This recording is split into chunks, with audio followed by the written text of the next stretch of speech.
everybody. Welcome back into Mining Stock Daily. We're going to continue today with another corporate update from Western Alaska Minerals. They continue to trade on the Venture Exchange with WAM.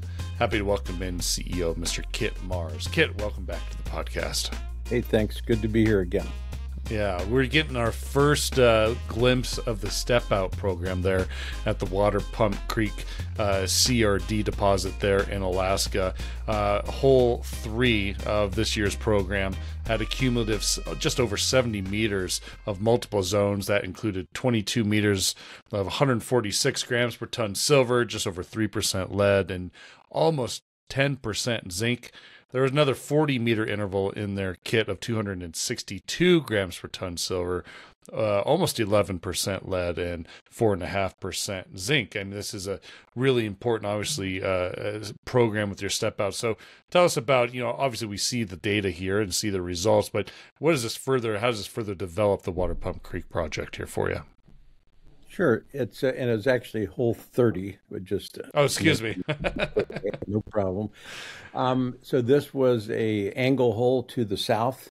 It was a step out, so this would be the farthest southernmost hole at the Waterpump Creek deposit. So, two really good takeaways for your listeners. One is the grade continues just to be excellent. The high silver values and high lead values. And you can see there are multiple zones. So the upper one in this case is a zinc-rich manto, so that's one pulse of mineralization. Down below it is the lead-silver, another zone, so that's just another pulse of mineralization, different timing, and that one is a little lower in zinc. But our sort of back of the envelope estimation of 1 ounce per ton silver per 1% lead seems to hold up quite well. So the grade is great. We hope to add some ounces of silver and some tons with this drill hole. And that is because it extended the mineralization an additional 45 meters. So total strike length now is just under 400 meters, 395 north-south. And your listeners take a look at the long section in the news release, and that it shows exactly where that mineralization is. We're getting pretty close to the Illinois Creek Fault, which we know offsets this zone, and that's why the other phase of drilling was about 700 meters south at the Last Hurrah target, which we feel is the similar structure extending to the south. And that was originally identified by some geophysics IP in 2005 that is very general, widely spaced, so not really high definition geophysics, but it certainly showed the anomaly continuing for about 1.4 kilometers. And then we're hopefully going to get our results in from this year's 3D IP survey. So the structure actually goes about 3 to 4 kilometers. So we have a lot of area to test there. Yeah. I do want to kind of pick your brain here and kind of educate me more about what you know from this Illinois Creek Fault, because you have that hole 32 on the cross section here. What can you share about hole 32? Because it looks like it crosses through that fault. I mean, does it get a little hairy there where that fault lies, or how does the mineralization hold up? It's that hole was angled more to the southeast, where hole 30 that hit the mineralization was angled to the southwest. So it basically hole 32 did hit the fault. So that in that area, that is the offset. And then hole 30 shows that its mineralization does continue a little farther to the southwest, but we assume it's probably also cut off by the Illinois Creek Fault nearby, and that's why next phase of drilling will be in the Last Hurrah zone to the south. I do want to add for Waterpump Creek, we have one more infill hole that we're waiting for results. I don't remember which number that is, but it's the last one. It's a narrower zone, but it is infill, and so when that one comes in, we'll have all the data hopefully for a resource, and we'll signing a contract, I think today, with a resource group headed by Bruce Davis, who's been the author from our previous resources at Illinois Creek. And they'll start on that, and hopefully in a month and a half or so, we'll start to get some numbers coming in. Okay, very good.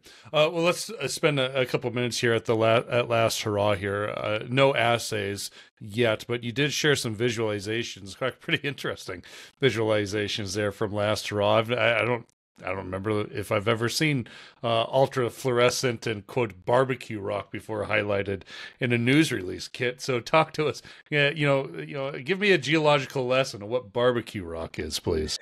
Well, that name actually originated from Peter McGaugh, who's very well known and co-founder of Mag Silver, which is what he's more famous for. But in the geology area, he's really the leading expert in the world in carbonate replacement deposits. So he's been working on these for 30 years since he did his PhD at Santa Eulalia in Chihuahua.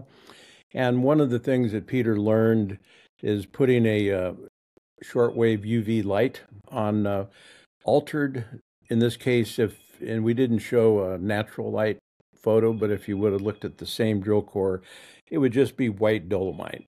It is altered, but it's not mineralized. But when you put the UV light on it, you get this what's called fugitive calcite. And what that is, as Peter describes, it's the carbonate exhaust that comes off when the minerals are forming. You basically have a acidic fluid, neutralizes when it hits the dolomite, drops out all the lead, zinc, and silver, and releases carbonate. And that CO2 carries manganese, and it performs becomes an envelope around the mineralization, and the manganese lights up in the UV. So it is an excellent indicator of carbonate of sulfide mineralization nearby, usually 25 to probably no more than 50 meters away.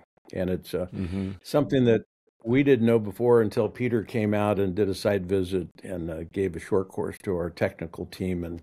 And as you see in the photos, it's pretty dramatic. And basically, it looks like charcoal. And so Peter says it makes you want to drop your steak right on it. But luckily, we don't do that. It's looking at the photos. Looking at the photos this morning, I was like, "That it looks like an exhibit at like Meow Wolf or something." It's very colorful.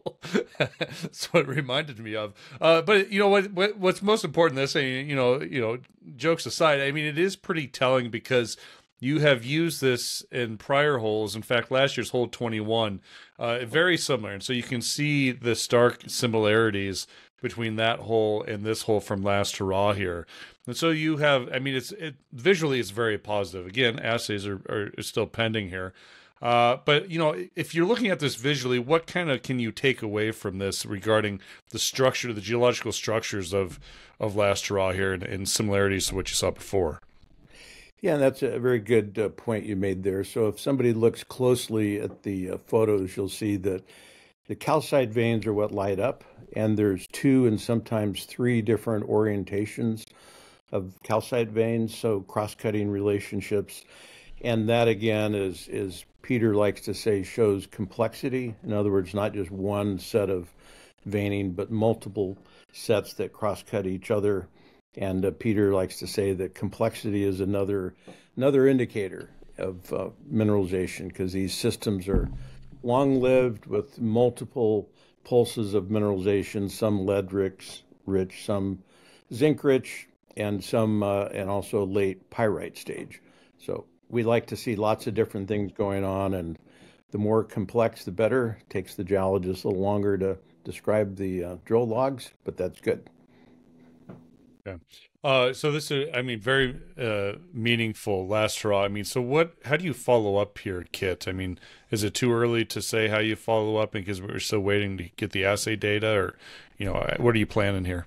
No, and this was really altered rock, so these holes did not hit sulfide mineralization. So the next step, we're hoping to plan some additional drilling, and basically you just step off from drill hole 5, and first we'll go down dip, see what it looks like, then which will be to the east, and then you really just have to start picking and drilling multiple holes. exploration of CRD deposit is drill intensive, which is one of the things that makes it tough. But we'll just start offsetting 25 meters to the north, to the south, east, and west, get a pattern, and then that will give you another vector. And hopefully, after one more set or two more sets of drilling, we'll pinpoint the mineralization, and then you just start following it. Okay, very good. You and I are probably going to be touching base at the Beaver Creek Precious Metals Summit in obviously a month's time here, Kit. I mean, any sort of news we should be expecting here in the next couple of weeks up until that point?